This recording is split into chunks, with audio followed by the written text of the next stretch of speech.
शरद पवारांनी आता दिलीप वळसे पाटलांना मोठा धक्का दिलाय। दिलीप वळसे पाटलांचे निकटवर्तीय शेखर पानसुंदकर यांचा राष्ट्रवादी शरदचंद्र पवार पक्षाला पाठिंबा आता मिळालेला आहे। पवारांकडून पानसुंदरकरांकडे आता आंबेगाव विधानसभेची जबाबदारी सोपवण्यात आली, तर शिरूरमध्ये अमोल कोल्हेंचा प्रचार ते करणार असल्याची माहिती। त्यामुळे आता शरदचंद्र पवार पक्षामध्ये दिलीप वळसे पाटील यांनी शरदचंद्र पवार पक्षाने त्यांना धक्का दिलाय, तर दिलीप वळसे पाटील यांचे निकटवर्तीय शेखर पानसुंदकर यांनी राष्ट्रवादी शरदचंद्र पवार पक्षाला पाठिंबा दिल्याचं कळतं।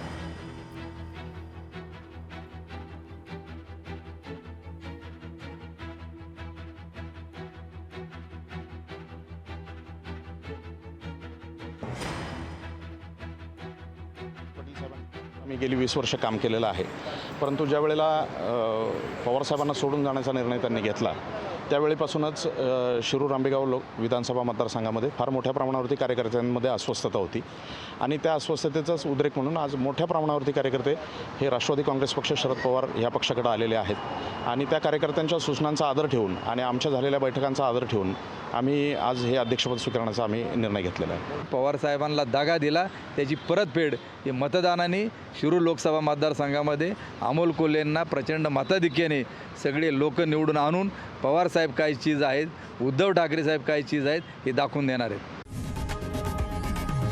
लोकशाही मराठी ऐका, पहा, जागरूक रहा।